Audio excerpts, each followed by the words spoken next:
Before a container reaches your country, someone has already spent weeks at sea. Come with me on one of those voyages. For 2 weeks, more than 6,000 nautical miles, from one continent to another. We are going to sail soon. From Kenya to China, our voyage should take roughly 2 weeks. If you want to see what is going on board during this time from captain's perspective, come on with me. As soon as we leave the port, the ship becomes completely self-sufficient. For the next 2 weeks, there will be no repair shops, no warehouses, no fresh supplies and no bunkering. Everything we need is already on board. The good thing is, on the way to my computer, I can always take a look ahead in the porthole to see what's going on, where are we going to, and after that I am checking ship's email, either from my cabin or from the bridge. Checking the weather forecast as well. If everything is good, I can proceed on the bridge.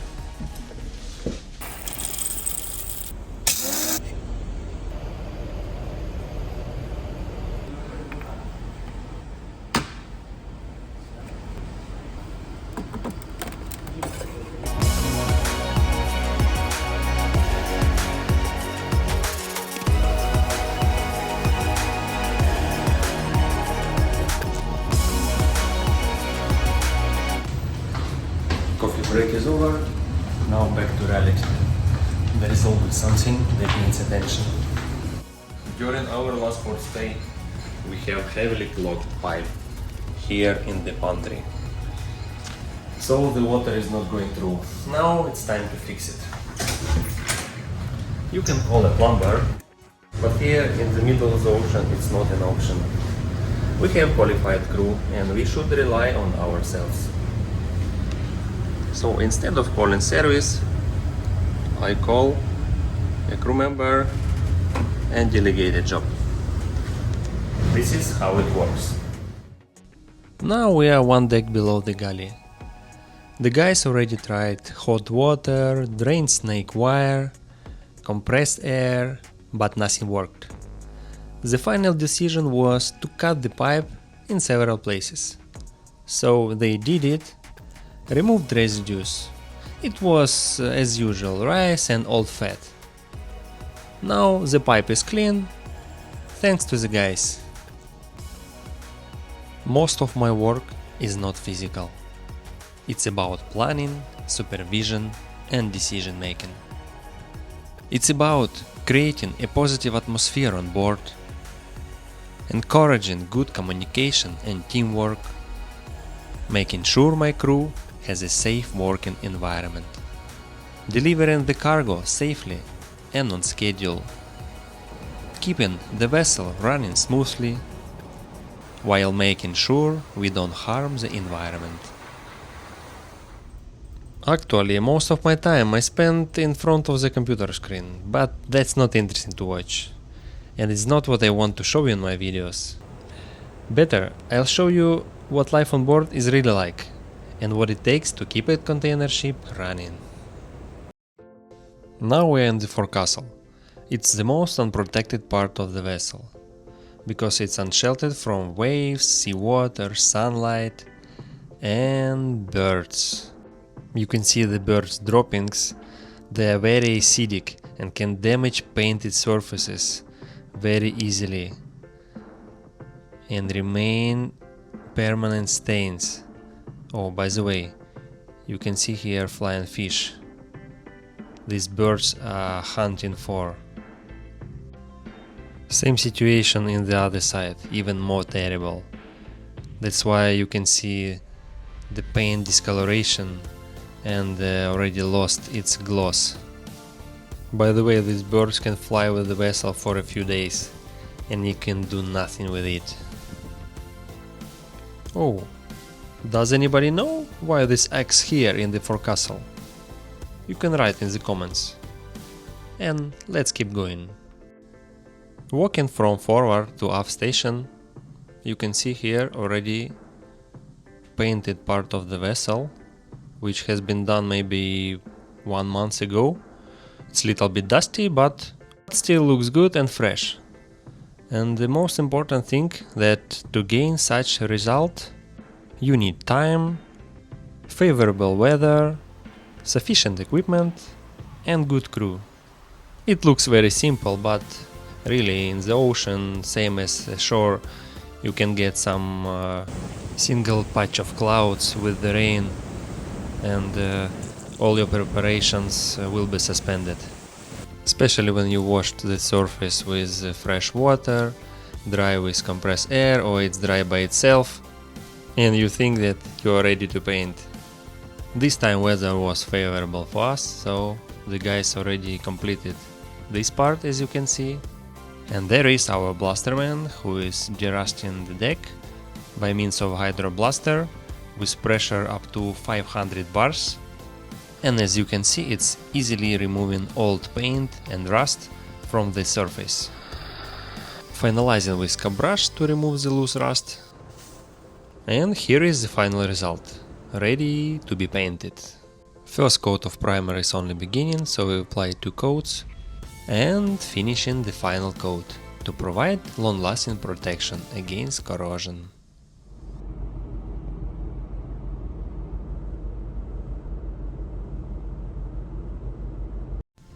Maintaining and keeping the ship running is not just the work you can see. A lot of it happens behind the scenes.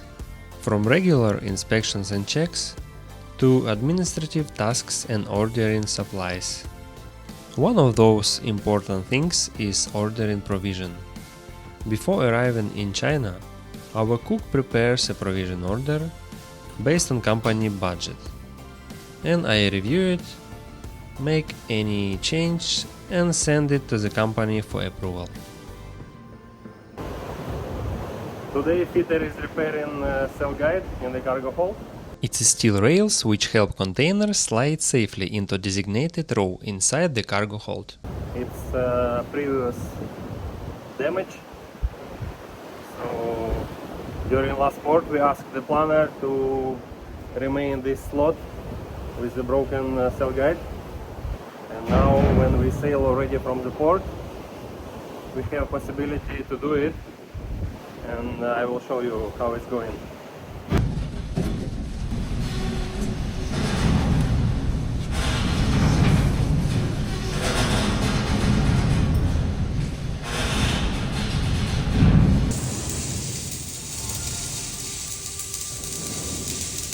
It was the final stage of repairing.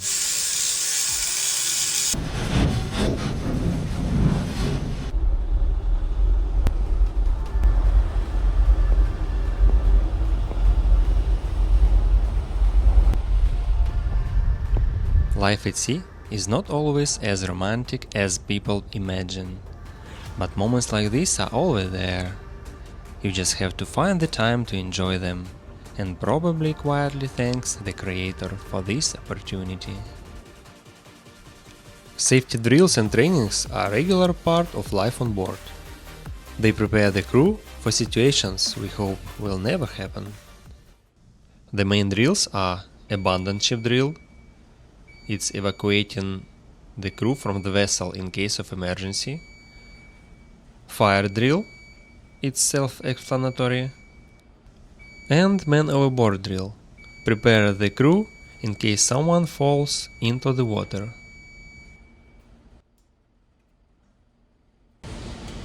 Attention all crew, attention all crew. This is a drill, this is a drill, this is a drill. Please proceed to master station. Now we are performing fire drill. And one of the checks is the emergency fire pump. It must provide enough pressure to supply at least 2 fire hoses at the same time. Now let's see how is the pressure on the other side.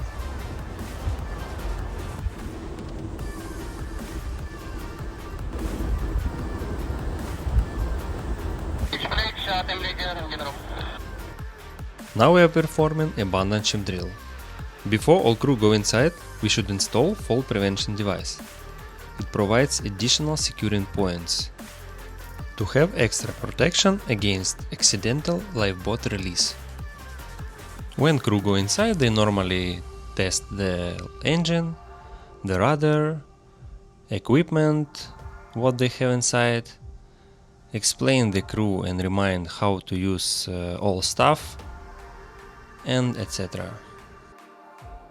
Now the drills successfully completed.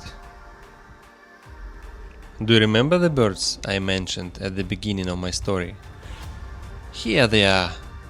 A few days after departure from Kenya, we met them again.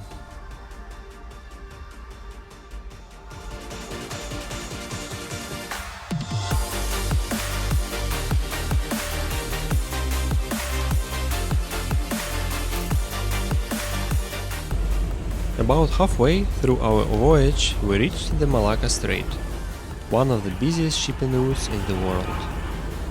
Every day, hundreds of vessels pass through this narrow waterway, connecting the Indian Ocean with the Pacific.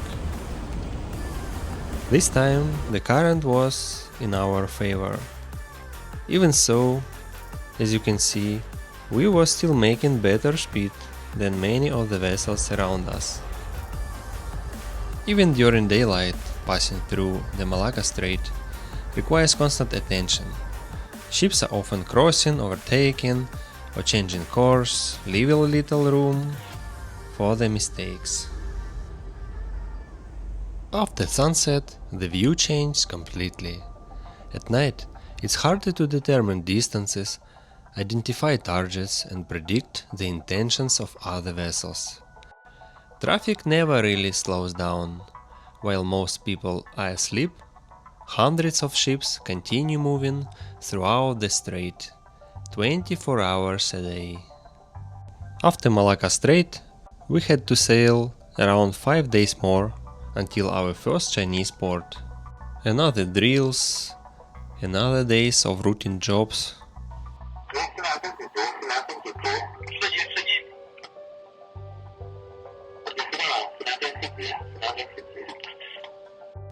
More closer to China, more fishing boats began to appear on the radar.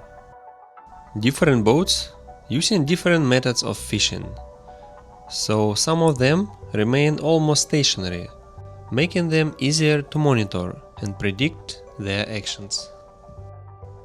All preparations and checks carried out, and we arrived to pilot station. Pilot coming on board, and we can proceed inside. During pilotage, one of our sailors acting as a helmsman, following the pilot's and master's helm orders. With the crew standing by forward and aft, the tugboats made fast and the bow thrust ready. Everything was prepared for the final approach to the berth. Heaving line ashore, and you can see the mooring man picking up the mooring lines. Here it's done by manpower, some other ports using the cars. After 2 weeks at sea, it's time to switch from sea mode to port mode. Once the ship is safely alongside, the pilot disembarks. The crew then prepares the gangway and installs the safety net. Only then the port authorities can come on board, followed by the stevedores. One more voyage has come to the end, but many more are yet to come. Thanks for spending your time with me. Take care of yourself and those you love. Until next time.